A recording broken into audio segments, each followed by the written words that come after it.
Hi guys, it's Amanda and welcome back to my channel. In today's video, I'm going to be giving you my winter wrap-up. So let's get right into it. So as you guys can tell, I'm trying out this new angle because I'm now at my desk and I'm trying to get the lighting right because there's a huge window right here and that would be good for lighting, but it's at the side of me and I don't know how I want to do this because I have my ring light over here. I think this could work. I call this my winter wrap up. I'm considering winter as January through February because I'm considering March through May my spring wrap up. So I'll do that next season. So I only have 4 books here. I had a lot going on the last couple months. As you guys know, Edwin Drood happened in January and February is February and it's always a weird month for me. So I only read 4 books total. That's not a lot, but I still read them and I'm so grateful that I did. So the first book I read is, it'd be helpful if I had these in order. First book I got here is Homebody by Ruby Kaur, but I did read this poetry book. I got this for Christmas and I read this within a day, literally within a day. It is a poetry book. I really liked it.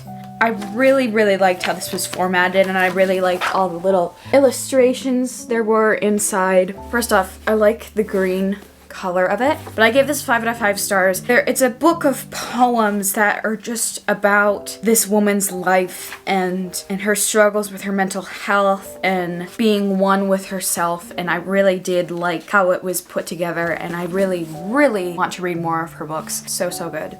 I always love poetry books because they take me like a day to read and they're always so good for me. All in all, I gave this a 4 out of 5 stars. It wasn't the best poetry book I've ever read. I'm always looking for good poetry and I really did enjoy this, so I gave it a 4 out of 5 stars. Next up, I read Conceal, Don't Feel by Jen Palanita, but I read this. This is one of the Disney Twisted Tale series. As you guys know, that's one of my favorite series of all time. I have all of the books and I absolutely love them because I love Disney and I love fairy tales and I love that they have all these twists on them. I read Conceal, Don't Feel. This took me about a week to read, not even. It wasn't the best retelling I've ever read because the retelling is, what if Anna and Elsa never knew each other? And this is obviously the retelling of Frozen, duh. But if Anna and Elsa didn't know each other, and I liked that spin, but it wasn't the best Twisted Tale books out of this series in my opinion. So I gave this a 4 out of 5 stars. Oh my god, I can never remember my ratings anymore. So I gave this a 4 out of 5 stars. Like I said, it wasn't the very best retelling I've read in this whole series. In my opinion, it read too much like the movie. Like, I don't think there was that big of a twist, so like when I was reading it, it was too much like the movie. It was just too the same, so that's why I said it wasn't the biggest twist because most of the book was basically just a retelling of the movie. I did like it because it was very good writing. I love the writing of every single retelling of this series. And of course I read it in January, so I read this on a very cold, snowy day, so that really put me in the mood to read something from Frozen. I do love it and I love Frozen, so that's why I gave this a 4 out of 5 stars. But it wasn't the best thing I've ever read, but it was still really good. The next book I read, you guys already know because I made an entire vlog of this, but I finally read The Invisible Life of Addie LaRue by V.E. Schwab. This is my new all-time favorite book. This is a standalone. I can't even begin to talk about it because I love it so much. So if you guys have not seen my vlog of reading this, it's completely non-spoilers. Go ahead and watch that because I absolutely just died while reading this. So this is about a girl who makes a deal with the devil to live forever, but the catch is, as she's living forever, no one will ever remember her. So she will walk into a restaurant, order food, and then they completely forget she was even there. No one remembers her, ever. So she lives for about 300 some years. Addie is 23 years old.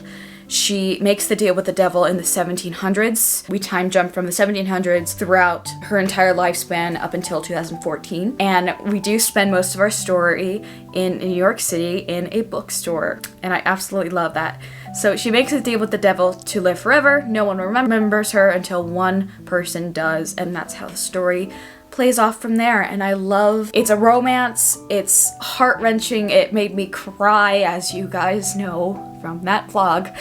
It destroyed me. I absolutely loved this so much. The writing, the imagery, the romance. My favorite part was obviously it being based in New York City in a bookstore. And my favorite little part of the book, this isn't a spoiler at all, but there's a cat. There's a cat in this book that lives in a bookstore, and the cat's name is Book.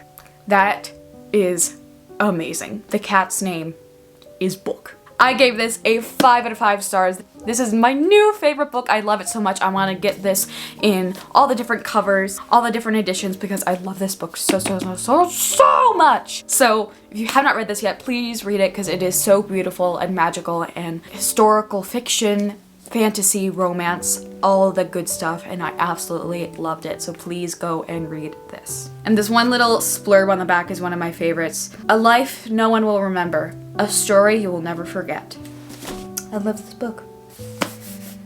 Read it. And the last book I read, I actually just finished this in February, and that is Beasts and Beauty, Dangerous Tales. So this is a young adult middle grade. I think it's middle grade. I really love this. Of course, I went for it because it reminded me of Beauty and the Beast, obviously. But this is a collection of short stories, and they're basically all twisted tales of the fairy tales we all know and love. And what my favorite part about this book was definitely the illustrations, because they were so gorgeous, and I'll show you some. So the different stories that are in here are, we have Red Riding Hood, Snow White, Sleeping Beauty, Rapunzel, Jack and the Beanstalk, Hansel and Gretel, Beauty and the Beast, Bluebeard, Cinderella, The Little Mermaid, Rumpelstiltskin, and Peter Pan. I literally loved this a lot. So let me find the Beauty and the Beast tale. That is the one Beauty and the Beast illustration, and I really love the style of the illustrations. So while reading this, it was a very fast read. I read it within like 3 days or so. It wasn't the best thing I've ever read. The twists in the stories were a little weird. Well, of course they're weird, but they were a little weird and something I wouldn't ever think of, but I did really like it though. And this is my favorite illustration in the entire book. And that. I just love that so much. I am a little disappointed because the Beauty and the Beast retelling in this, I was kind of mad at it. Like, the twist was weird and I got mad at it. It was just weird. All the twists in here were weird. They were all very, like, women empowering. They were all twisted where the girl saves the day, and I really liked that. But my favorite part of this book was the Peter Pan retelling. The Peter Pan retelling is the very last retelling in the whole book. And I think it was the longest one too, and I absolutely loved it because it broke me. It was so beautifully told, and there's the cover. It was just, I can't express how much I love it without giving spoilers, because this broke me. I really love Peter Pan, and I really loved how this was done, and it was so sad. Like, it was so sad, but yet so beautiful at the same time, and I really loved it. And if you read this book, you know what I'm talking about, but I can't express how much I loved it without giving away spoilers. I love Peter Pan because you guys know my favorite book of all time is Unhooked by Lisa Maxwell. So that's really what started my whole Peter Pan journey. And Peter Pan was the very first show I ever performed in, so that's another reason I love Peter Pan so much. It was so good. So originally I was gonna give this a 3 out of 5. Like I said, it wasn't the best thing I ever read. It was very quick and it was just a good little thing to escape into for a while. But I was gonna give it a 3 out of 5 until the Peter Pan story. Peter Pan story is what got me, so I gave this a 4 out of 5 stars. Very good, just because of the Peter Pan story. Yeah, so that is all the books I have read throughout winter from January and February. Like I said, I didn't read a lot, and I know this video is really short, but I did want to still get it up there.